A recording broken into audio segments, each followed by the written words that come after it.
students. I hope that all of you are fine and enjoying your studies very well. I hope that you all are enjoying. Okay, so it's our chemistry class of chapter number 2, that is acid, bases and salts, and we are discussing about the acid and bases only. In the last class, we are discussing about the chemical properties of acids and bases. I hope that all the chemical reactions are clear to you. And the last thing that I told you, what we have to discuss in next class, I have written it here. What all acids and bases have common in it. सारे acids और bases में क्या चीज़ है जो common होती है, that we have to discuss today. Okay, we all know that हमने जितना भी chemical reaction पढ़ा है अब तक, in all the chemical reactions, acids have H plus ion and bases have OH minus ion in common. H plus means hydrogen ion, OH minus means hydroxyl ion. That all the acids have H plus ion in common and bases have OH minus ion in common. And we will explain this, the formation of these ions, with the help of an experiment. Okay, so let us do. What we have to do is, we have to take a beaker. ठीक है, हमने एक beaker लिया है. We have insert 2 rods in it. 2 rods हमने लिए, ठीक है. एक बैटरी को हमने कनेक्ट किया है, ठीक है. एक हमने इस तरीके से, ठीक है, और इसी तरीके से एक सेटअप बनाया है. और इस सेटअप को हमने, यहाँ पर बैटरी है, sorry,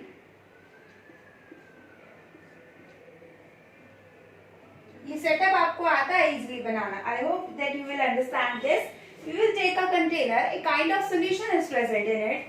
there are 2 rods which are connected with a wire, which are connected through a wire. ये rods हैं इस तरीके से, ये मैं ऐसे अलग करके दिखा दूं आपको.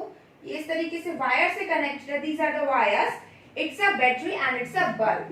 It's a bulb and it is a battery. Okay, now what we have to do is, we have to, हमने ये एक्सपेरिमेंट बहुत बार, हम 7th 8th में भी बहुत करते हैं एक्सपेरिमेंट्स को. दैट कि हमने वाटर लिया, वाटर में हमने लेमन जूस डाला, उसकी हेल्प हमने एक बैटरी कनेक्ट किया और उसकी हेल्प से हम एक बल्ब को ग्लो करेंगे. Okay, it means this solution will act as a medium which will transfer the electrons और द आयंस. ये जो आपका सॉल्यूशन होता है, ये एक मीडियम के थ्रू एक्ट करता है. मींस बैटरी और बल्ब के बीच में एक मीडियम होना चाहिए that will responsible for the transfer of ions और इलेक्ट्रॉन. और इसी लिक्विड में ये क्या है, एक मीडियम है. अब सपोज करिए मैंने यहाँ पर क्या लिया है, I will take HCl aqueous solution. What? HCl aqueous solution मैंने यहाँ पर लिया. I will switch on the battery and what I have observed that जब मैंने सिर्फ वाटर लिया था, सिर्फ वाटर की अगर मैं बात करूँ, सिर्फ वाटर से कोई इलेक्ट्रिसिटी कंडक्ट नहीं हो रही थी. I will take HCl aqueous solution. जब मैंने aqueous solution HCl के लिया and I switch on this battery. Battery को जैसे आप स्विच ऑन करोगे, this bulb will starts to glow. ये एनसीईआरटी में बहुत अच्छे से स्टेप बाय स्टेप एक्टिविटी है. यहाँ पर मैं एक्टिविटी स्टेप बाय स्टेप लिख नहीं रही हूँ, but I told you that what you have to done, you have to take a beaker. आप उसमें 2 रॉड ऐड करनी है, आपको 2 वायर इस तरीके से ऐड करने हैं, ठीक है. उन वायर को, उन रॉड को वायर के थ्रू अटैच करना है through a battery and a bulb. When you will add HCl aqueous solution in it and switch on the battery, then this bulb will glow. ये बल्ब ग्लो हुआ. अब मैंने आपको पहले भी बताया है that current flow because of electrons and ions only. अब यहाँ पर इलेक्ट्रॉन की तो बात हो नहीं रही, यहाँ पर बात किसकी हो रही है, आयंस की. That this setup shows us that HCl is present in the form of H plus and Cl minus ion. Okay, यही सेम एक्सपेरिमेंट मैंने फर्स्ट तो ये लिया, सेकेंड मैंने सेम एक्सपेरिमेंट को बनाया. Second I will take aqueous solution of glucose. What I have take? Aqueous solution of glucose and its formula is C6H12O6. It have 12 oxygen, 12 hydrogens only, 12 hydrogen and 6 oxygen. So अब आप assume करिए कि कितना current इसके through flow हो सकता है. Lot of current can flow through it, but हम क्या ऑब्जर्व करते हैं, when we will take aqueous solution of glucose in place of HCl and switch on the battery, then this bulb will not glow. ये bulb glow नहीं करता. What does this implies that aqueous HCl solution has ions, but aqueous glucose does not contains ions. It means ये experiment हमें ये imply कर रहा है that all the hydrogen containing compound are not considered to be acids. only those compound which can release H plus ion are considered to be acid. और यही हमने ये इस एक्टिविटी से प्रूव कर दिया है. When we will take aqueous solution of glucose, no electricity, bulb will not glow. When we will take HCl solution of aqueous solution of HCl या H2SO4 या HNO3 का aqueous solution तब हम लेंगे तो इलेक्ट्रिसिटी ग्लो होगी. But if we will take glucose या फिर आप एल्कोहल C2H5OH, इथेनॉल भी बोलते हैं इसे, इथाइल अल्कोहल और ethanol, this will electricity will also not, the bulb will not glow also in this presence of this C2H5OH. तो ये एक्सपेरिमेंट हमें ये सजेस्ट करता है दैट इस एक्सपेरिमेंट से हम ये पता लगा सकते हैं if we are aware about कि हमारे कंपाउंड में H एटम है या नहीं, and we have to identify whether it is an acid or not. तो एक तो आपका तरीका है कि आप उससे प्रिपेयर कर लीजिए, आप लिटमस से देख लीजिए. दूसरा एग्जैक्ट तरीका ये भी है आपका, दूसरा एग्जैक्ट तरीका कि आप उसे एक्सपेरिमेंटल सेटअप से देखिए that the species which will contain H plus ion. जब हम इंडिकेटर्स की बात करते थे they will tell us about only the acidic and basic property. अब हमें तब तक ये नहीं पता होता कि एसिड कंटेन H प्लस और बेसिस कंटेन OH माइनस. वो हमें कहाँ पता चलता है? यहाँ पर, because we will take a lot of hydrogen containing compound but only some will conduct electricity. और electricity कब conduct होती है? Because of the presence of ions only. That's why we used to say that acids contain H plus ion in it. तो ये experiment verify करता है that acid contain H plus ion in it. Okay, so I hope that this is clear to you. तो ये चीजें हैं जो हमने इस एक्सपेरिमेंट से देखा. सेम एक्सपेरिमेंट हम बेसिस के लिए भी ले सकते हैं that instead of taking aqueous solution of HCl we will take aqueous solution of sodium hydroxide. तो वहां भी इलेक्ट्रिसिटी कंडक्ट होगी because that will contain OH minus in it. Okay, so I hope now this is clear to you what all acids and bases in common. Now अब हम देखते हैं बेटा effect of, ठीक है, अब हमारा बहुत ही है, हमें बहुत इंपॉर्टेंट देखना है aqueous, acidic and basic aqueous solutions. Acidic and basic aqueous solutions. Although ये इस तरीके से हेडिंग नहीं है बट हमें aqueous solutions of acids, specially acids के बारे में पढ़ना है. ठीक है, अब होता क्या है, आप सपोज करिए मैंने HCl गैस लिया. ठीक है, मैं किसी भी टेस्ट ट्यूब में, ये मेरा एक टेस्ट ट्यूब है, कोई भी इसमें मिक्सचर है, टेस्ट ट्यूब में मिक्सचर है कोई भी, and from this mixture HCl gas is produce. ये कोई मिक्सचर है, इसके रिएक्शन से मुझे क्या मिल रहा है? HCl in the form of gases state. Now what I will take a litmus paper, litmus. Okay, I will take a litmus. मैंने एक लिटमस लिया, लिटमस पेपर, मैं सपोज कर रही ब्लू ले रही हूँ. ठीक है, ब्लू लिटमस पेपर मैंने लिया है. What will be the change in color of blue litmus paper? अच्छा बेटा, जो लिटमस होता है वो पेपर की फॉर्म में और सोल्यूशन दोनों फॉर्म में प्रेजेंट होता है. Now what we I have taken a blue litmus paper और उसे मैंने इस टेस्ट ट्यूब के अंदर रखा है so that जैसे HCl गैस इवॉल्व हो this paper will comes in contact of HCl gas. अब अगर HCl है, हमने पढ़ा HCl is an acid, it means blue litmus turns to red. Blue किस में टर्न हो जाना चाहिए? रेड. इट मीन्स, बट हमने क्या देखा? No change in colour. We observe no change in colour. It means HCl gas is not an acid. HCl gas is not an acid. HCl gas आपका acidic form में present नहीं होता है. बहुत important चीज है, HCl gas is not an acid. फिर HCl aqueous क्यों एसिड हुआ? मैंने आपको देखा है जब आपने सॉल्यूशंस के बारे में पढ़ोगे, अब आपने 9th क्लास में सॉल्यूशंस के बारे में पढ़ा भी है that solution are of total 9 types of solution are there. Solid को लिक्विड में डिसॉल्व करो, लिक्विड को लिक्विड में डिसॉल्व करो, गैस को लिक्विड में डिसॉल्व करो. So this is the example of a solution in which gas is dissolved in a liquid. It means हमने HCl गैस को किस में डिसॉल्व किया? वाटर में, so that HCl aqueous solution is prepared. अब यहाँ पर आप ध्यान देखिए, this HCl gas is liberated from this mixture, but this gas does not change the color of the litmus paper. ठीक है, अब मैंने यही एक्सपेरिमेंट दोबारा किया, बट अब मैंने क्या किया? Instead of taking, this is dry litmus paper. मैंने यहाँ पर क्या लिया था? ड्राई लिटमस पेपर लिया था. अब मैंने इस एक्सपेरिमेंट को दोबारा किया. Instead of taking a dry litmus paper, I will take a moist litmus paper. Means same experiment को मैंने दोबारा किया, same setup मैंने दोबारा लगाया, but instead of taking a dry litmus paper, I will take a moist litmus paper. Moist blue litmus paper means blue litmus को थोड़ा सा पानी में डिसॉल्व कर दिया और उसकी वजह से मैंने यहाँ पर उस एक्सपेरिमेंट को फिर से कंटिन्यू किया. Now what I have observe, अब मुझे क्या ऑब्जर्व होगा.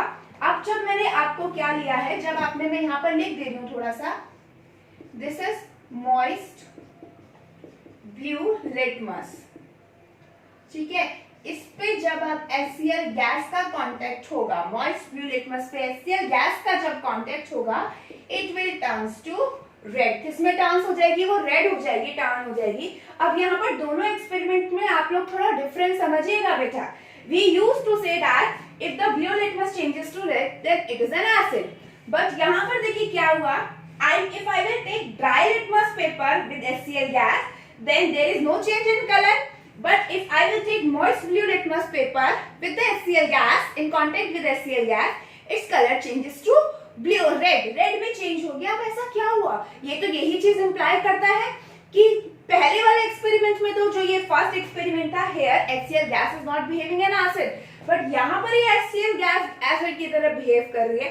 तो ये सोचने वाली बात है. No, here HCl gas does not behave as an acid. यहाँ पर हुआ क्या, this HCl gas comes in contact with water that is present in the moist litmus paper. जैसे ही उस वाटर के कॉन्टेक्ट में आएगा, HCl gas converts to HCl aqueous. वो aqueous स्टेट में कन्वर्ट हो गया. That's why its color will change. जब आप ड्राई ले रहे थे, ड्राई में कोई चेंज कलर नहीं था, मॉइस्ट में इसलिए था because this HCl gas comes in contact with this water. Moisture means water, अपने आपने जो डिप किया होगा, वाटर के कॉन्टेक्ट में आएगा and it will turns into HCl aqueous and changes its colour. Okay, अब हम देखते हैं कि ऐसा क्या है. इसका मतलब तो यही है, एसिड में क्या होता है, H+ ion. It means HCl gas does not have any H+ ion, but HCl aqueous has H+ ion in it. तो अब मेरा क्वेश्चन हो गया, अब ये नोट इंपॉर्टेंट नोट है, HCl gas does not have H+ ion, but HCl aqueous have H+ ion in it. ये हो गया पॉइंट. जो मुझे इस एक्सपेरिमेंट से, जो मैंने अभी एक्सपेरिमेंट आपको बताया, the inference we conclude out from the experiment, it is written here that HCl gas does not have H+ ion, but HCl aqueous have H+ ion in it. अब ये हमें क्यों पढ़ना है, अब ये कैसे हो गया कि गैस में नहीं है और aqueous स्टेट में हो गया. तो यही चीजें हैं जो हमें पढ़नी है. अब देखिए हम कैसे देखते हैं. I hope that you are slightly aware about the ionic compounds. Although we have to study in the detail these type of compound in the next chapter, chapter number 3, but आपको मैंने 9th क्लास में याद हो तो थोड़ा सा बताया था, ionic compound that is made up of ions. जो किससे बनता हो, ions से बनता हो, पॉजिटिव एंड नेगेटिव से बनता हो, that is considered to be ionic compound.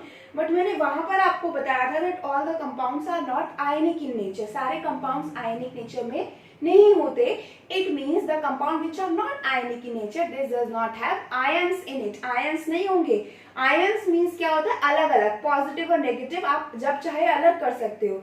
It means the ionic compounds have ions in it, but all the compounds are not ionic in nature. तो इसलिए हम कहते हैं जो आपका HCl है, it is a covalent compound. कैसा, हम डिटेल बाद में पढ़ेंगे इनकी कोवेलेंट कंपाउंड्स की. Covalent compound means it does not have ions.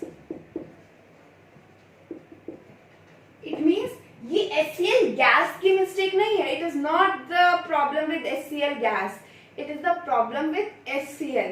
HCl does not contain ions in it because it is not an ionic compound, it is a covalent compound. एक covalent compound है इसलिए उसमें ions नहीं होते. तो बेचारे gas की क्या गलती है इसमें. अब प्रॉब्लम कहाँ आई, फिर एक्वस में आयन कैसे आ गए. तो अब हम देखते हैं एक्वस में आयन कैसे आते हैं. ठीक है, ये पॉइंट देख लिया. अब देखिए हम एक्वस में आयन कैसे आते हैं. ठीक है, अब देखिए यहाँ पर मैं लिखती हूँ HCl. बेसिकली होता क्या है, if we talk about covalent compounds, अगर हम कोवेलेंट कंपाउंड्स की बात करते हैं, देखिए पॉजिटिव आयंस कैसे बनते हैं, नेगेटिव आयंस जिसके पास एक्स्ट्रा इलेक्ट्रॉन हो, पॉजिटिव आयन जिसके पास इलेक्ट्रॉन कम हो। जैसे NaCl की बात करें तो NaCl present in the form of Na+ and Cl-। Cl के पास एक इलेक्ट्रॉन एक्स्ट्रा है, Na के पास एक इलेक्ट्रॉन कम है, that's why they form ions in it. ठीक है, ये डिपेंड किस पे करता है, it will depends on their power. Chlorine की पावर है इलेक्ट्रॉन को एक्सेप्ट करने की, सोडियम की पावर है इलेक्ट्रॉन्स को देने की, that's why sodium form +1 charge, acquire +1 charge and Cl acquire -1 charge. तो ये आपका आयनिक कंपाउंड बन जाते हैं। लेकिन ऐसे भी कुछ कंपाउंड होते हैं जिनके पास मतलब that element does not have that much power कि वो पूरा का पूरा इलेक्ट्रॉन अपने पास हमेशा के लिए रख सके। ये सिंपल ऐसा है कि आप 2 रूम्स में हैं, ठीक है, 2 मतलब सिबलिंग्स हैं, 2 सिबलिंग्स आर देयर, ठीक है, और 2 अलग अलग रूम्स में रखे हुए हैं। अब एक सिबलिंग, एक जो सिस्टर या ब्रदर बोलो ब्रदर इतना पावरफुल है कि वो अपनी सिस्टर को दूसरे रूम में से लाके अपने रूम में बिठा देता है। ठीक है, एक तो कंडीशन ये हो गया कि 2 siblings are there, 1 brother and 1 sister and both are sitting in the different room। अब हुआ क्या, वो ब्रदर जो इतना पावरफुल था that he will take out his sister from the another room और उसने उसे वहीं पर बिठा दिया। ठीक है, तो वो पावर पे डिपेंड करा कि वो वहां से आ गया, मतलब वो रूम खाली हो गया और उसमें जिस रूम में ब्रदर था उस पे एक एक्स्ट्रा हो गया। तो यहाँ पे देख सकते हैं सोडियम में से इलेक्ट्रॉन चला गया, खाली हो गया, क्लोरीन के पास एक एक्स्ट्रा चला गया। But if it is so कि जो ब्रदर है उसके पास इतनी पावर ना हो कि वो लेकर आ सके, मीन्स वो रूम में से बाहर तो निकालने की कोशिश कर रहा है अपनी सिस्टर को, but he does not able to take his sister in his room, अपने रूम में लाने की उसकी वो नहीं है। मतलब वो दोनों लड़ रहे हैं, ठीक है, फाइट कर रहे हैं, बट इतना नहीं हो रहा उससे कि वो रूम में लाके उसे चुपचाप बिठा सके। वो कोशिश तो पूरी कर रहा है, he just applies his all strength. तो वो किस केस में होता है, हमारे कोवेलेंट कंपाउंड में। ये मैंने इसलिए समझाया that ionic compound have complete charge, पूरा +1 -1 होगा, but covalent compound have partial charge on it, और उस partial को हम रिप्रेजेंट करते हैं डेल्टा। डेल्टा मीन्स पार्शियल, आधा। और क्लोरीन ज्यादा पावरफुल है हाइड्रोजन से, that's why chlorine acquire delta negative and hydrogen acquire delta positive charge. Hydrogen और क्लोरीन पे चार्ज तो होता है बट कंप्लीट चार्ज नहीं होता, पार्शियल होता है। इट मीन्स ये hydrochlorine try to accept the electron of hydrogen, वो अपनी तरफ खींच तो रहा है पर पूरा इलेक्ट्रॉन उसके पास नहीं जाएगा, that's why they acquire partial charge. तो इतना समझ में आया पार्शियल चार्ज का concept. Now what happens when we dip it into the water H2O, ठीक है, ऑक्सीजन के ऊपर। वाटर इज आल्सो वो कंपाउंड। तो देखिए ऑक्सीजन इसके ज्यादा पावरफुल होता है, हाइड्रोजन के इलेक्ट्रॉन को खींचेगा। ये सब हमें 10th क्लास में एंड चैप्टर तक पता चल जाएगा on the which basis this power is based. Okay, अभी हम नहीं पढ़ रहे हैं उसको, इसलिए oxygen is more powerful than hydrogen. तो हाइड्रोजन के इलेक्ट्रॉन को एक नेगेटिव और इस पर पॉजिटिव। ऐसे ये वाले हाइड्रोजन का इलेक्ट्रॉन को भी ऑक्सीजन अपनी तरफ रखेगा, तो इस पे एक पॉजिटिव और इस पर एक और नेगेटिव। ऐसे बहुत सारे वाटर मॉलिक्यूल होंगे when you put HCl in that, ऐसे बहुत सारे मॉलिक्यूल्स इसको सराउंड करके रखे होंगे, ठीक है। नाउ व्हाट विल हैपन, आपने HCl गैस लिया, जो भी था उसमें कंप्लीट चार्ज सेपरेशन नहीं था। अगर कंप्लीट चार्ज सेपरेशन होता that it will act as an acid, only a partial separation of charge will there, that's why it is not considered to be an acid. अब हुआ क्या, ये oxygen, अब आप देखिए आपने हमेशा से पढ़ा है negative positive attract each other, तो होगा क्या, ऐसे यहाँ पर भी एक वाटर मॉलिक्यूल होगा, इस तरीके से भी बहुत सारे वाटर मॉलिक्यूल हैं जो इस HCl को सराउंड करेंगे when you add HCl gas into the water. अब होगा क्या, नेगेटिव और पॉजिटिव ये इसे अट्रैक्ट करेगा, ये वाला हाइड्रोजन, ये वाला ऑक्सीजन इस हाइड्रोजन को अपनी तरफ खींचेगा, ये वाला ऑक्सीजन इस हाइड्रोजन को अपनी तरफ खींचेगा, ये वाला हाइड्रोजन इस क्लोरीन को अपनी तरफ खींचेगा because of this opposite charge. ऐसे यहाँ पर कुछ ऑक्सीजन और हाइड्रोजन और प्रेजेंट होंगे, तो ये इसे अपनी तरफ खींचेगा। तो if you will look at this picture, अगर आप देखो तो हो क्या रहा है, the positive part of HCl is attracted by the negative part of the water, आप देखिए, and the negative part of HCl is attracted by the positive part of water. मतलब एक इधर खींच रहा है और एक इधर, एक नहीं बहुत सारे खींच रहे हैं. Only HCl is there, उसको खींचने वाले बहुत है. तो होगा क्या ultimately? Ultimately this bond becomes weak. Bond becomes weak. It means जो वो ब्रदर अकेला नहीं कर पाया था, अब उसने घर के बाकी लोगों को भी बुला, अब घर के बाकी लोग भी आ गए. बाकी लोग उनको क्या कर रहे हैं, परमानेंटली अलग कर रहे हैं, परमानेंटली उस रूम को उस एक साथ बिठा रखा है उन्हें. जिस तरीके से भी उनका अट्रैक्शन मीन्स कोई बाहर से आया और उसने उनके बीच के बॉन्ड को हटा दिया. तो this bond will break down because of the influence of the water molecule. Partial charge क्यों था? क्योंकि बॉन्ड था. जैसे ही बॉन्ड ब्रेक हुआ, after the breaking of bond, H के पास पूरा +1 आ गया और Cl के पास पूरा -1 हो गया. And that's why HCl aqueous have H+ ion in it, but HCl gas does not have ions in it. I hope that it is clear to you now. ये water के इफेक्ट की वजह से होता है, so that HCl will ionize into H+ and Cl- ion. Gases में ऐसा कोई सराउंडिंग फैक्टर नहीं था, इसलिए उसमें H+ और Cl- अलग अलग डिसोसिएट नहीं हो सकते थे.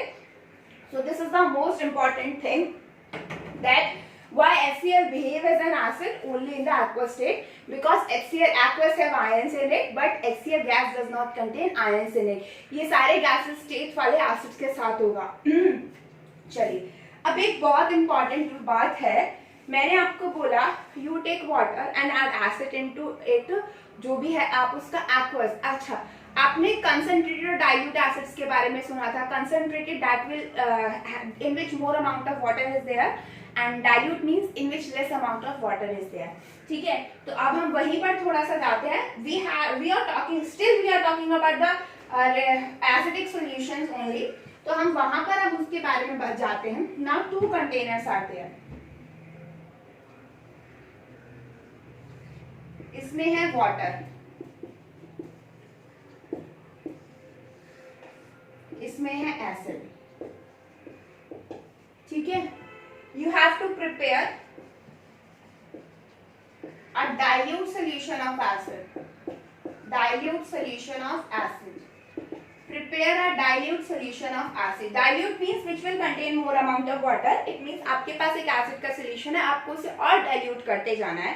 ठीक है, अब मैंने यहाँ पे 2 बीकर बनाया, एक में वाटर है, एक में एसिड है. ठीक है, first step it I will add acid into it. Second is I will add water into it. ठीक है, दोनों केसेस में डाइल्यूट हो सकता है, इसमें भी उसमें भी, but this is the wrong method and this one is the correct method. ये मैंने पिक्चराइजेशन किया है so that it will be more clear to you. Adding of acid to water is preferable, but not water to acid is preferable. Acid में water add करना, acid में water add करना गलत है. You have to add always acid into water. Acid में कभी आप water नहीं add कर सकते. It will harmful for us. Always we add acid into water. हम हमेशा acid को drop by drop, हमने क्या ऐड करना है, drop by drop. Drop by drop हम acid को किसमें ऐड करते हैं, water में. This one is the wrong method. अब ये कैसे समझ सकते हैं, इसका रीजन समझाने से पहले I just take a general example. मैं आपको एक जनरल एग्जाम्पल ले लेती हूँ. मंकी एंड बनाना. ठीक है, मंकीज को बहुत पसंद है बनाना. ठीक है, अब आप क्या कर रहे हैं, देखिए सपोज करिए you have lots of bananas. ठीक है, बनाना को आप समझ लीजिए वाटर की तरह. ठीक है, मैं बोल रही हूँ वाटर को कंसिडर कर रही हूँ मैं बनाना की तरह. ठीक है, और मैंने यहाँ पे एसिड बाना है मंकी, क्योंकि मंकी थोड़े से कभी कभी हो जाता है, थोड़ा सा हार्म कर देते हैं, इसलिए मैंने एसिड को मंकी मान लिया. ठीक है, अब आप देखिए, आप दोनों चीजें सोचिए. In first step I have lot of bananas, मतलब वाटर बहुत सारा है, बनाना बहुत सारे हैं. एसिड कम है मीन्स मंकी भी कम है. ठीक है, ये एक ही मंकी, आप एक एक ड्रॉप, मैं आपको बोल रही हूँ एक एक मंकी आराम से आ रहा है और आप उसे बनाना देते जा रहे हो. ठीक है, एक तो ये कंडीशन है. दूसरा देखिए, इन सेकेंड कंडीशन मंकी बहुत सारे हैं, बनाना एक है. ठीक है, आपके हाथ साथ में बनाना है, ठीक है। आप जैसे ही दोगे वो आपस में झपट्टा मारेंगे, ठीक है। जब उन्हें नहीं मिलेगा तो वो आपके पास आने की कोशिश करेंगे, भागेंगे या नहीं मानेंगे। आप दोनों सिचुएशन को जस्ट कोरिलेट करिए और कुछ नहीं है, सिंपल सा है। मैं डायरेक्ट भी आंसर बता सकती हूँ, बट सिंपली है कि हम जनरल चीजों से ज्यादा अच्छे से समझते हैं। So that's why I am telling this, that in first case I have lot of bananas and one by one monkey का आ रहा है और आप उसको देते जा रहे हो, ठीक है। In the second step I have only 1 or 2 bananas and lots of monkeys are there, मैंने एक को दे दिया, ठीक है। बट हुआ क्या, जो आसपास वाले जो बाकी के मंकीज है वो भी झपट्टा मारेंगे या नहीं आएंगे एकदम, वो आपको भी हार्म कर सकते हैं या नहीं कर सकते। The same is the condition with the acid and water, ठीक है। अब होता क्या है, adding of acid to water is exothermic process. कौन सा प्रोसेस होता है, exothermic process. It is a exothermic process. Adding of mixing of acid and water is a exothermic process. It means a lot of energy will release, ठीक है। अब आप देखिए, when we add water to acid, आपने थोड़ा थोड़ा water acid में डाला, एसिड का कंटेंट बहुत ज्यादा है, a lot of energy will release and also this solution can split out and sometime it also happened that the beaker or the container in which you have taken the solution, it may also be break out and it will cause harm to us, हमें burn कर सकता है। when you will add water to acid, a lot of energy will release, which so that it also the solution can be split out, which will cause burn to you, and also sometimes that container will also get to break down।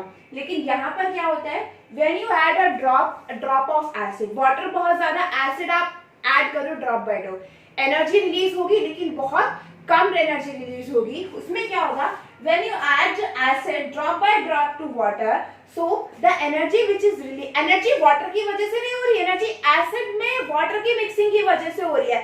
If you have lot of acid और आप उसमें एक drop water डाल रहे हो तो it means a lot of energy will release, but when you have lot of water and you add only 1 drop of acid into it, तो वो एक ड्रॉप एसिड क्या होगा, एनर्जी तो रिलीज होगी, but that energy can be consume by the water. जो आपस में जो आपने नॉर्मल टेम्परेचर का जो वाटर लिया है, that energy can be consume by the water to increase its temperature. और आप ड्रॉप बाय ड्रॉप ऐड कर रहे हो तो वाटर का टेम्परेचर भी इतना ज्यादा इंक्रीज नहीं होगा और आपका सोल्यूशन जो है आपके लिए हार्मफुल नहीं होगा। लेकिन यहाँ पे क्या होगा, you have adding only 1 drop of water, energy जो रिलीज हो रही है, नो सोल्यूशन और no substance is present here to absorb that energy, क्योंकि एसिड बहुत ज्यादा लिया है आपने, so that's why एसिड की वजह से ज्यादा एनर्जी रिलीज होगी।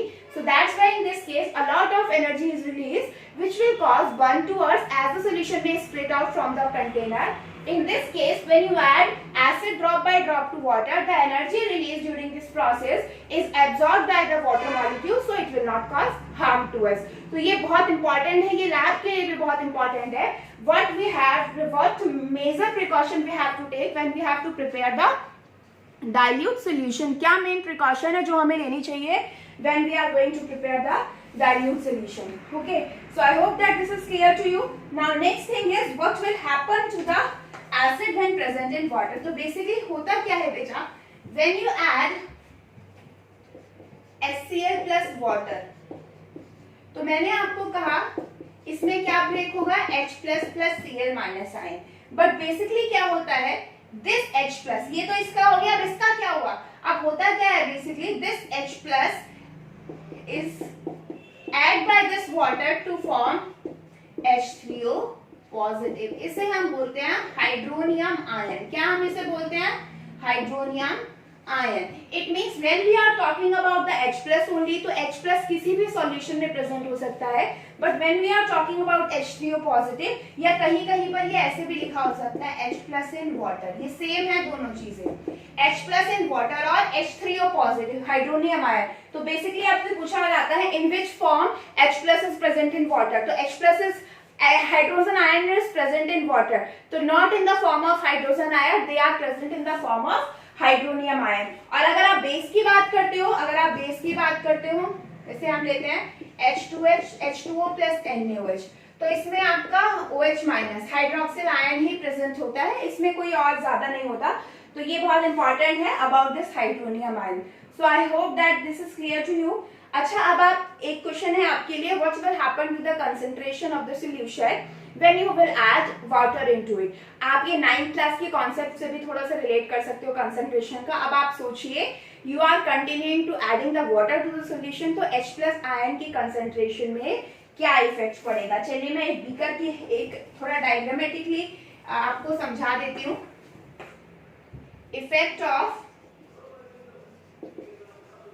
effect on concentration of H+ and OH- ion in dilute solution.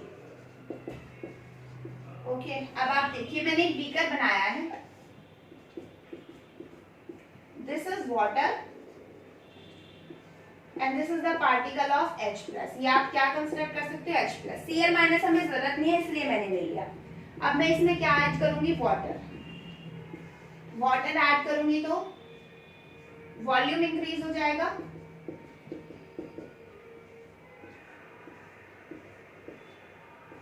Volume increase होगा. Now can you see the effect. Concentration means how much amount of solute is present in the solution. यहाँ पर solute क्या है, HCl. Now if you will see the particle of H+ remains same. It means total solution की जो आपको concentration है वो तो सेम रहेगा, टोटल सोल्यूशन. बट कंसंट्रेशन क्या होता है, अमाउंट ऑफ सोल्यूट पर अमाउंट ऑफ सॉल्यूशन. अब हुआ क्या इसमें, अगर आप इसके 1 यूनिट वॉल्यूम, अगर मैं 1 ml लेती हूँ, ठीक है, सपोज करो 1 ml इज दिस, ठीक है. यहाँ पर 1 ml में कितना पार्टिकल आ रहा है, 2. यहाँ पर भी मैं 1 ml ले रही हूँ. 1 ml वॉल्यूम थोड़े ना चेंज होगा, volume will be same 1 ml में. तो अब आप देखिए, when the solution is concentrated, then per unit volume the H+ ions are more, but if you will dilute the solution, तो 1 ml में पार्टिकल्स कम हो गए या नहीं हो गए. तो सिंपल है, when you will dilute the solution, concentration per unit volume will decrease. ये बहुत इंपॉर्टेंट वर्ड होता है, concentration per unit volume will decrease. यहाँ पर जब आप पार्टिकल पास थे तो ऑब्वियस ही बात है 1 ml में ज्यादा पार्टिकल आएंगे, बट अब आप डाइल्यूट कर दो, वॉल्यूम बढ़ा दिया तो पार्टिकल्स थोड़ा दूर दूर होंगे, तो अब 1 ml में पहले से कम पार्टिकल आएंगे. That's mean on adding water to the solution और in the dilute solution, concentration per unit volume will decrease. और इसी कंसंट्रेशन को हम मेजर करते हैं in the form of pH. pH एक जर्मन वर्ड से लिया गया है, एंड उस प्रोटोजोआ को प्रोटीजिया कुछ करके वर्ड होता है, I will tell you the exact word. उसका मतलब पावर होता है. pH means power of H+. कितना ज्यादा H+ होगा, pH means power of H+. H+ की कंसंट्रेशन से रिलेट करता है आपका pH value, that we have discuss in the next class. इतना अभी के लिए इतना ही. I hope that this is all the things is clear. pH will be our last topic. pH जो है वो हमारा लास्ट टॉपिक होगा एसिड एंड बेसिस का. It means for your PT1 syllabus, pH will be the last topic. After the pH, whatever we are going to study, it will be for the PT2 syllabus, not will be included in the PT1. अगर change होता है तो हम आपको बता देंगे, otherwise up to pH only your PT1 syllabus was there. pH हम Monday class में it will be clear to you, और हम कुछ क्वेश्चंस भी डिस्कस करेंगे. I hope that all the things are clear to you. Thank you.